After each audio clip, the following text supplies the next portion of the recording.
Hello and welcome back. This is Sherry with Heart and Soulful. I'm back in the studio with a final flip through of MELAINE'S journal. So if you have been following along with this series, thank you. And if you are just brand new to my channel or have not been following along, I do have a link down below in the description for this entire playlist, along with any other videos that I think might be helpful. Also, I have a list of any of the other materials or any links to products or tools or anything like that that I might have used in my journal and shown in other videos. So I'm going to get right into it. If you have not been following along, I'm going to go through this flip through just as if this is a standalone video and you haven't watched all of the other ones. So it might be a little bit redundancy here or there for those of you who have been following along. So you'll just have to take advantage of the fast forward button. So to explain what I did, I have created this journal for my sister's best friend, Melaine, and she asked if I would make her a journal. So I think she had been watching maybe some of the recent ones that I had done. So my intention was to create something similar to what she had been watching, but also gear it towards her and things that I know about her. For example, Melaine's an artist, so I wanted to create something that was kind of a hybrid of an art journal and a junk journal, even though there's no junk in this, but people kind of interchange that term with,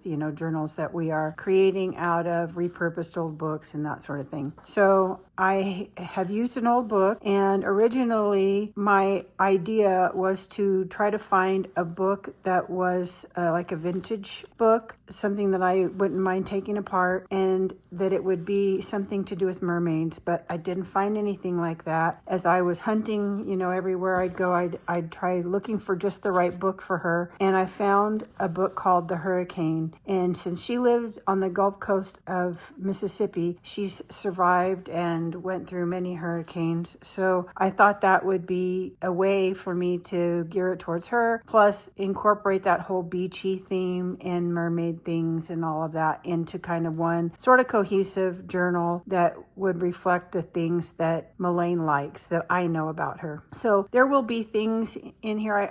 I wanted to leave it mostly a naked journal so that it's really going to reflect her style, and she's going to have a lot of fun working in it and creating art in it. So I wanted to leave it fairly plain, but give her hints here or there of things that she might want to do or include, because I'm not sure if she's ever worked in a journal like this before. So I, again, wanted to do kind of the beachy theme. And so when I came to the closure, which I just did, I originally thought I would maybe do the one with the 2 holes like I had done, I think, the last journal. I really like that. But this ended up being so chunky, and she hasn't even started working in it, that I ended up just wrapping a big white piece of tulle around it because it gave me that kind of feel of wind and waves and net and that sort of thing.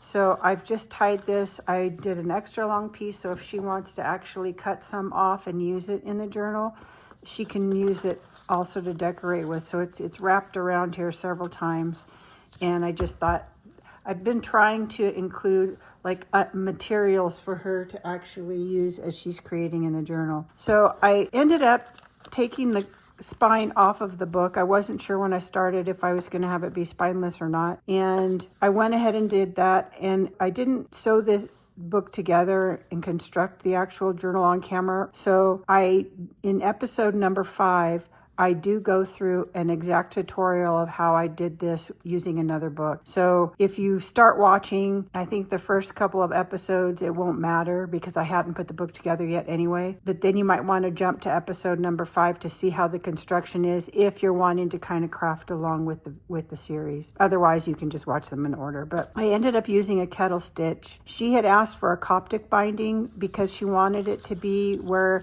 the pages would lay open flat for you to work on them, and they will. It's just that there's lots of stuff in here, so if you took some of the things out of the pockets and that, it would be easy to have it lay flat and be able to work on it. Instead of doing a Coptic stitch, which usually includes the front and back cover as part of the stitching and binding the book block together, I don't like that because it makes it pretty loosey-goosey. And so what I like to do is do a kettle stitch, which is very similar, to make the book block and then glue the first page of the first folio to the cover so that the cover is glued to the actual book block instead of stitched on where it can be loose. So that's what I did as far as putting the cover together. I have covered in other videos my thoughts about doing the cover. This was a sailboat. I've covered this in another video, so I won't go into detail. But I put a teacup on it because Melaine, I think at one time had a tea shop, but she loves coffee and tea things and all the teacups and that kind of thing. So I wanted to turn the sailboat into a teacup that's riding on the waves. So my thought was, if she wants to, she can go ahead and paint, because she's an artist. She could go ahead and paint this cover, you know, incorporating the wave in the teacup or whatever, but maybe she wants to do a sky and more waves or whatever she wants to do. She doesn't have to do anything, but it's a blank canvas, and I just kept it really simple for that reason. This is kind of an example. You know, you can actually paint on a book cover and do mixed media and all that sort of thing. So this is one that I did quite a while ago that is just an art journal done again with the kettle stitch. So that was kind of my thought as far as the binding of the journal. So I'm just going to kind of start going through here and point out the things that I did that I haven't covered in other videos. And then I'll show you the things that in case you haven't watched any of this, the things that I did and mention that I covered how to do them in other videos. So hopefully that makes sense. So just starting with the front inside cover, I've covered this in another video, but my first folio that I glued down is actually a piece of coffee stain tracing paper that I've reinforced with some cheesecloth to give it that kind of wavy netting look. And then it made the tracing paper sturdier to be able to glue that down and have this all hold together. And then I like to put a library card and things in the front of a book. And so this pocket and the little date due slip and this are things that I have actually made that I did on I believe I did these on my Cricut, so they would be a print and cut kind of thing. So I haven't ever done a kit in my Etsy shop yet with all these kinds of things. I may at some point, but this is just one of the items that I had made quite a while ago, and I keep these on hand just so I can use them for the front of books. So I just kept them plain.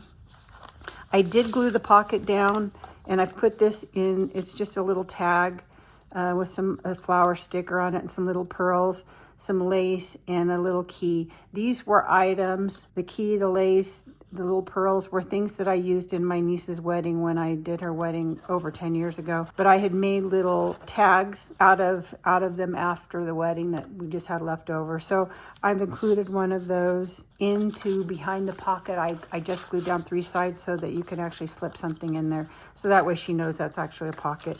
And then you have this pocket. So it's really kind of like a stacked pocket. And then I just glued this at the top so that she could journal here also. And then I went ahead, since I had taken the spine off, I wanted to use the original spine because it has the title, The Hurricane, and I just really kind of liked how grungy it was.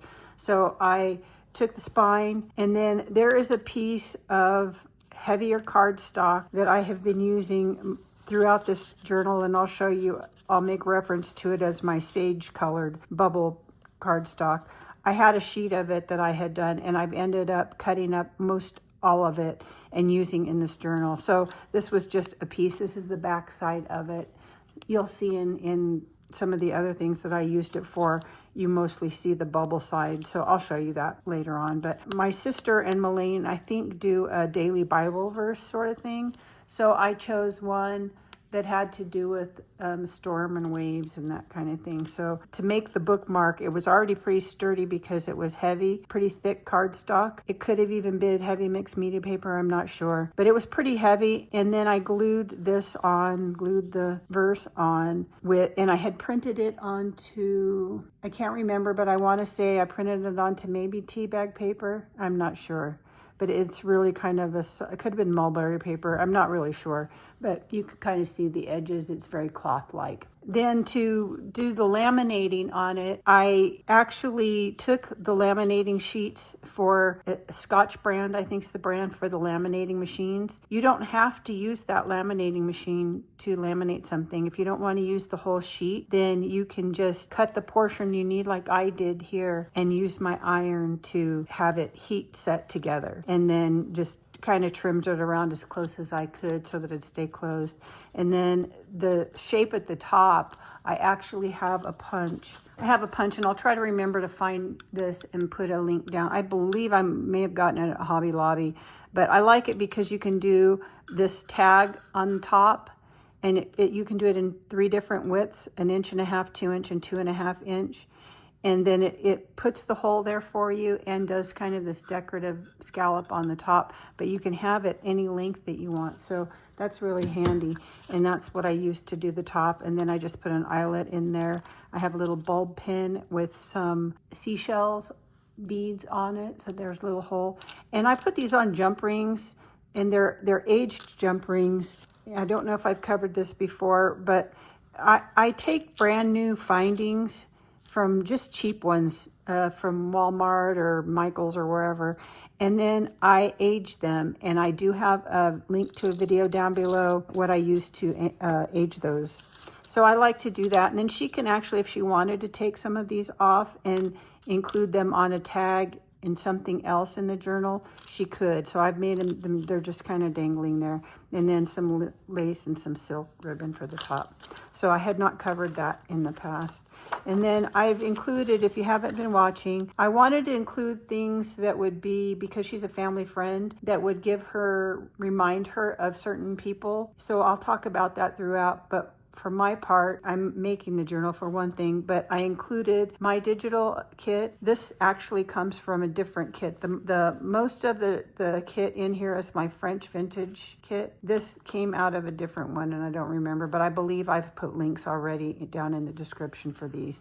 So any digitals you see were mine, so that kind of gives her some of my art. Same with the different bubble papers and things that I've used. I pulled out a bunch of my bubble papers just because it had that water kind of effect, and I've done them some in vellum like this one, so that if she wanted to actually cut and use part of it for a pocket or a belly band or something else in another place in the journal, she can just cut that and do whatever she wants with it. I wouldn't tear the pages out because then you compromise the binding, but you could just cut along anywhere and have this rest of this page to use to make pockets or anything. And then you could actually glue another piece of paper and still have a page in here if you wanted to. And then moving on, I've used from the actual book, I used the title page and then I think the first 4 beginnings of the chapter just to include different things besides just art papers in this. So I've left a lot of blank space, like you can see, and creative papers so that she can create her own spreads if she wants and do more art type things in here than just journaling. But I mean, obviously she can just journal on all the pages if she wants. I tried to, find some different embellishments and things. And when I was looking for my craft plastic that I used in the previous video where I made the specimen envelopes, I found some letters where I had cut out stencils and then I had just saved the full letters. So I found the M, and one thing that you can use if you've never colored on plastic is alcohol inks. They like a glossy surface. So if you're familiar with working with alcohol inks, they work on Yupo paper, glossy photo paper, any kind of plastic, that sort of thing. So I saved my little scraps to do embellishments with, but also you'll see later on for the specimens. But I just took mermaid color, which was the turquoise, and put a couple of drops, and then I used red pepper and sunshine yellow to create this orange. So you can kind of see a little bit of red and some more yellow than orange where I blended it. And then there's a blending solution that comes with alcohol ink also, or you can just use alcohol and it will kind of make it separate and run around. So I just kind of gave it that watery stained glass sort of look. So this was chapter 1 of the Hurricane, and then this is just the back side of that same bubble paper, and then again the back side of that first digital. Here I've just added a clock face. I added a few throughout again. I And rather than decorating her journal for her, I want her to have all the art, all the creativity herself. So other than giving her some ideas and doing a little bit here or there, I'm just including kind of some things. So I have in my Etsy shop, I have a kit of clock faces, and this is just one of those. And then I've used, again, one of my rusty paper clips to attach that. And then here's the other side of that digital. And I have in a previous video shown how I did the pocket. It's again with the tracing paper with the cheesecloth, only on this one I left it hanging off the edge, and I've shown how I attached those two together. And then I've used a piece of vintage lace, but rather than gluing the whole thing down, I just glued along the top edge, so that way she can also cut some of this off if she wants to use it somewhere else in the journal. And then this was the first of my specimen cards. I wanted to do a lot of specimen type things. For one, I wanted to include some from around my house, my hunting and gathering sort of thing, but I know she likes to do that too. So I've taken just a frame. This I went over in the previous video, but this is just one of my bubble papers. I created a frame using my craft plastic, and I used my scraps from my Samsel craft plastic that I used to make my stencils. So that is also down in the description. But I just sandwiched those two together to make this card that she can journal on and put notes if she wants on the back. This is one of my papers, my just fun techniques. I have a video where I show lots of different, I actually have a whole playlist of just different paper techniques to create your own grungy sort of papers. So I've included some of these just so that they would be backgrounds for any artwork she might want to do. And then this is another digital. And I did cover how I did this doily pocket. The doilies are a reference to my mom. And this is, again, the other part of that same bubble paper that I've used a lot. I just used the scrap of it to make a tag. And then I did go in the last video. I have a whole video just on all these specimen cards. So this is one that is with a flower petal, and you can see through both sides with just a journal card. And again, it was made with my grungy one of my grungy papers. And I just tried to tuck things, especially on digitals. I like to kind of decorate those up with pockets and different things where you can still see the digital, but everything you add kind of blends together nicely. So that's mostly where I've put pockets. Then we have a map and music sheet. I didn't put anything in this, but this was one of the bubble papers that was bound into the book, just showing that you can use 2 pages that are already bound to create a pocket and a flap. And then this is just the other side she can use for somewhere else. A piece of music sheet.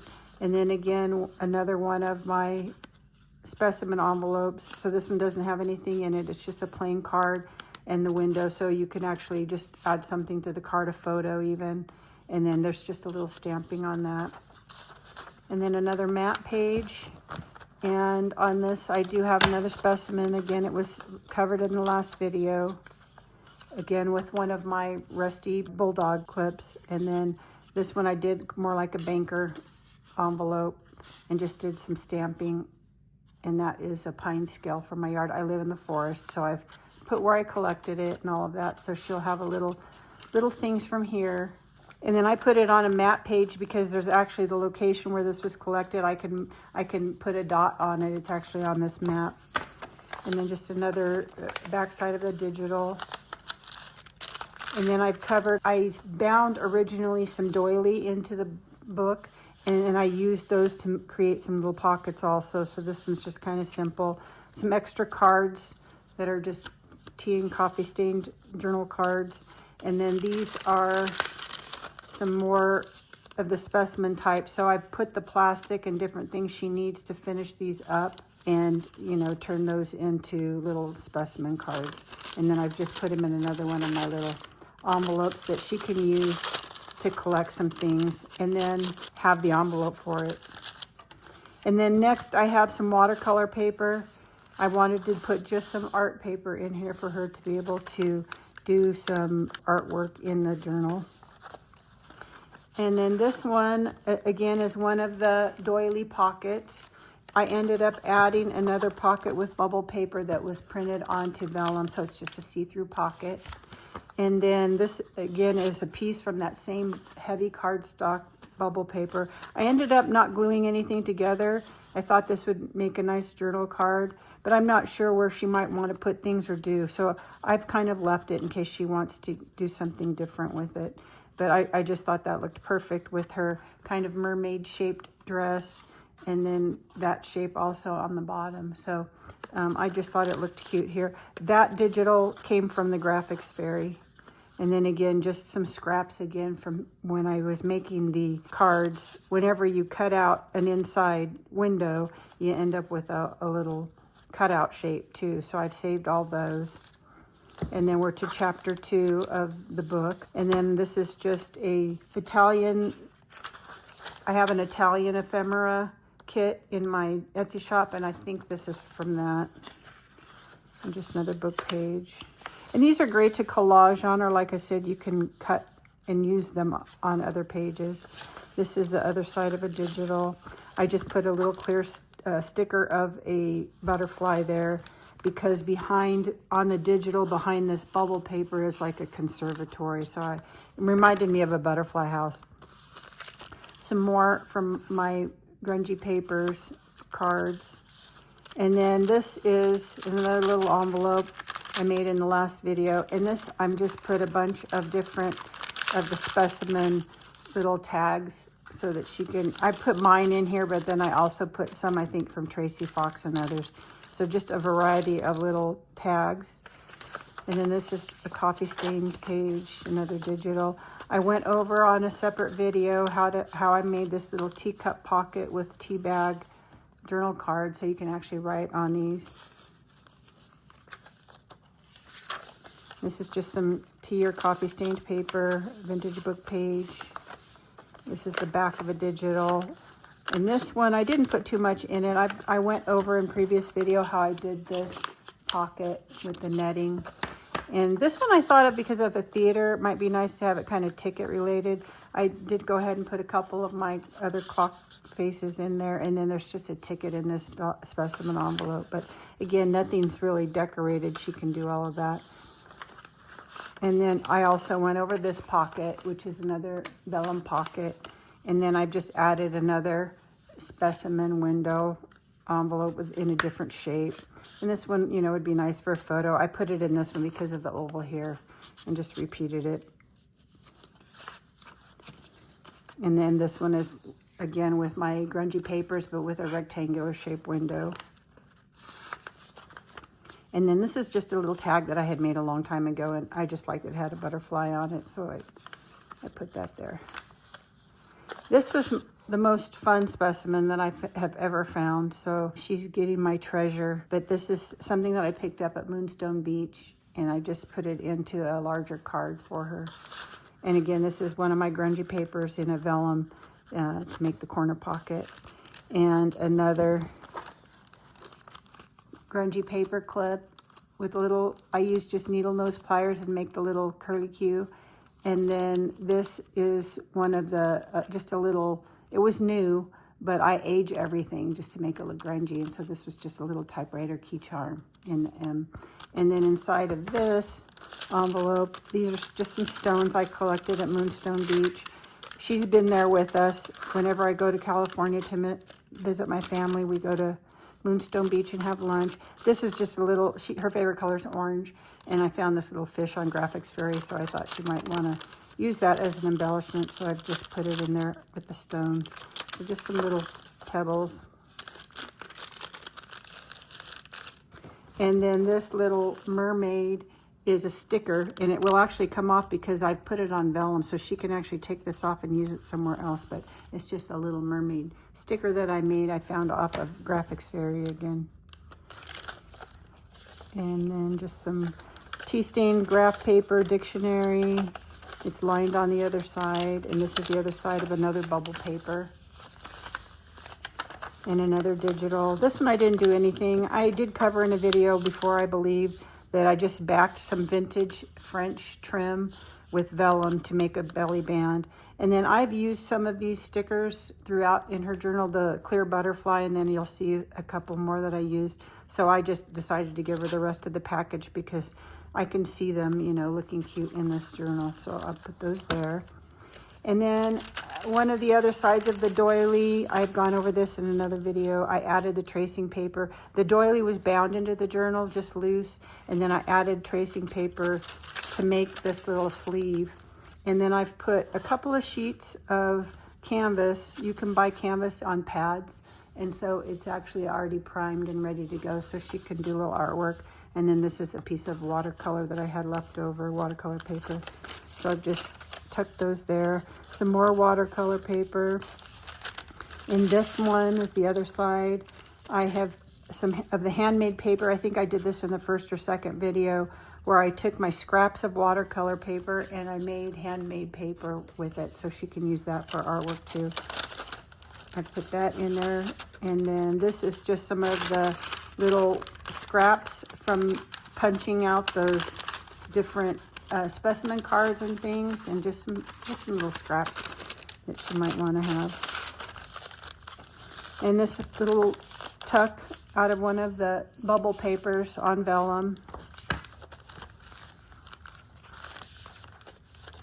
And then chapter 3. Didn't do much in here. Lots of places to journal and decorate and add art. And then here, another one of the net pockets that I've covered how to do this. And then this is just a sort of a specimen file folder. That was also covered in the video where I did all the specimen things. And then a map, more coffee stains, some old ledger.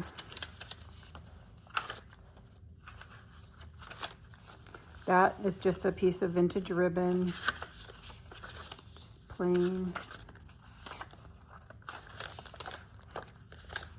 Just another little empty tuck. Some more watercolor paper. These I found in Graphics Fairy also. She loves coffee in the color orange, so I found this label. I thought that would be a cute journal card. And then again, she's an artist, and it was a coffee ad on a palette. I thought that was perfect. Both of these came from Graphics Fairy. This was just a piece of one of my papers, my fun papers that I made with just those grungy techniques. And I just like the colors on this, so I put that together. And then those look perfect there. And then this is just another envelope she'll have, and another teacup because I had printed more than one. And then this was just done similar to the netting, and I just thought that swirly is like wind. She may want to use that to decorate somewhere too. So just leave those there. I love this color. It's kind of a salmon. I know it's not showing that up on camera, but it's really a pretty kind of salmon color.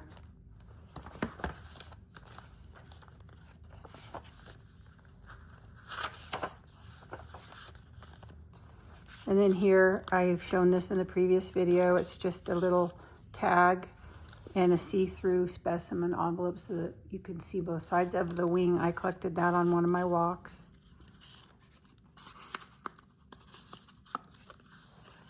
And I put it where the little winged girl is.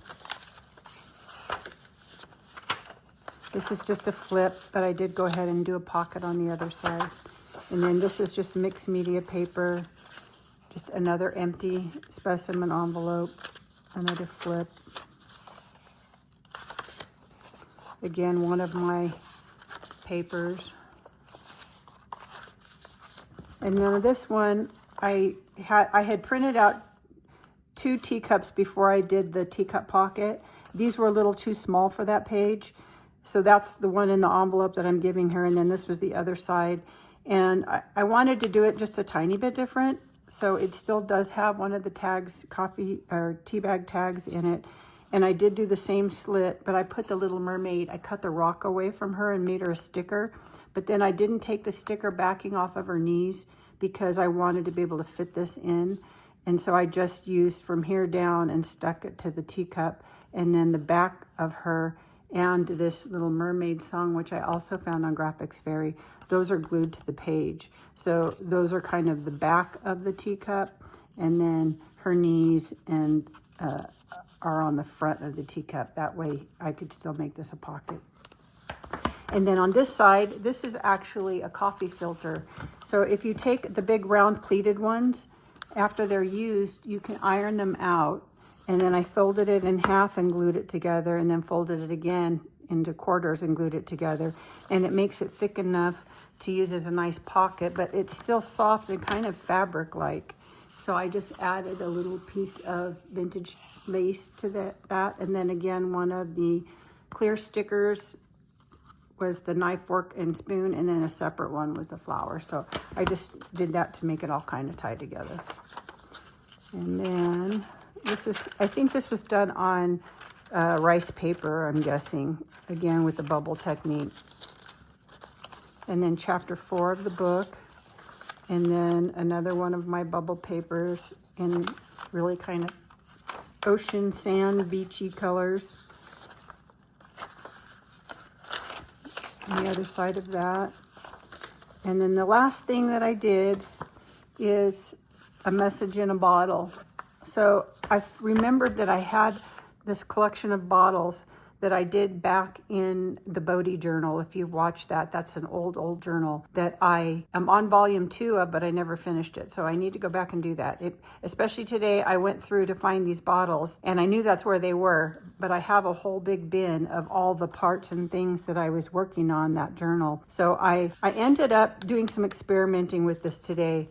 And I probably at some point will do, I'm hoping to do a larger just vintage bottle kit in my Etsy shop so that you can print these out. I did try to do a print and cut, but I will tell you that print and cut on vellum doesn't really work because the machine can't detect the marks, the registration marks, because it's clear. Even though they're black, it really confused it.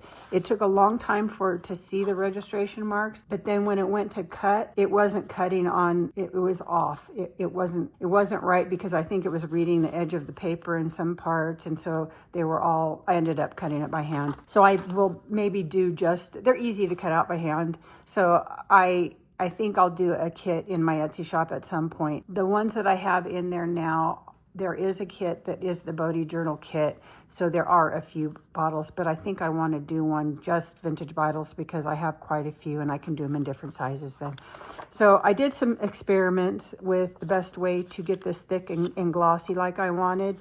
And I started out by using some embossing powder, and they didn't really turn out, but it's not my embossing powder's fault. I actually have ordered Distress, I think it's Distress embossing glaze. I just ordered some of that and a new one of the daubers. I think that'll work much better. The one that I have is so old that I ended up having to use the re-inker and just paint it on here because the one I have is from Recollections, and it was so old that it just wasn't working anymore. So I just ended up using some of this, painting it on there to get the embossing. I think if it came out smooth, I would like it better. They did come out shiny, and they're very grungy because I printed them on coffee stained vellum. So instead of it being nice and flat like this, it was very crunchy and ripply, which I didn't mind, but I think the whole problem was that my embossing materials are old. So this one did come out okay, and so I ended up using it because I liked the coloration that came out on this bottle because of the coffee staining. This bottle is actually the same as this bottle, but you can see the coloration, or maybe it isn't. No, I think it is a little bit different. Or maybe it's the same as this one. I don't think so. It looks a different size. Anyway, to do this one, if you're gonna not use embossing powder, I did try a couple of other things.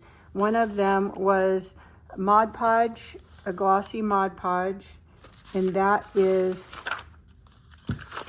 this one, and it's not too bad. I would do another coat. I was using a brush, and I didn't like that you could see the brush lines. Even though the brush I was using was a silicone brush, I could still see kind of brush marks. This one I used 3D gloss gel, and I like that.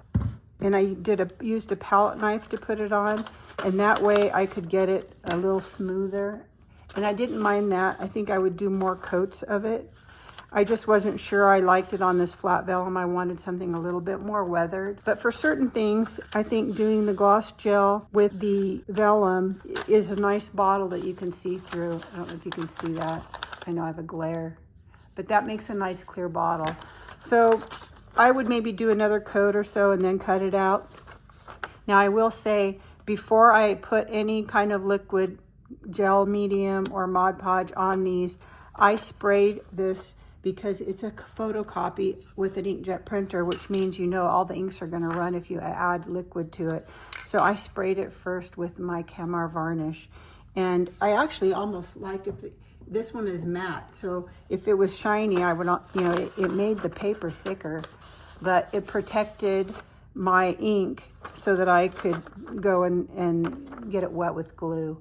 So that is just kind of one idea. If you have either one of those products, they would work too.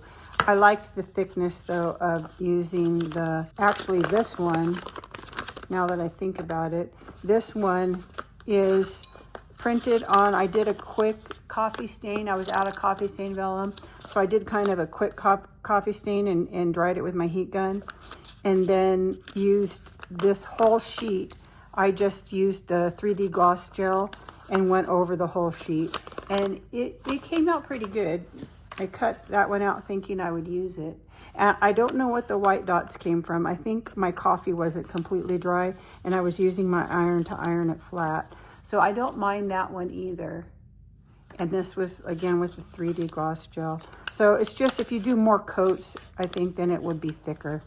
This, I think I did 2 or 3 coats of the embossing, the clear embossing powder. So I ended up using it because I like the color. So I made it pretty thick, and then I just glued it all the way around with my art glitter glue up enough that I could get my little message in and out. So it's my message in a bottle, and I'll unwrap this, and then I won't wrap it up now because it'll take a minute.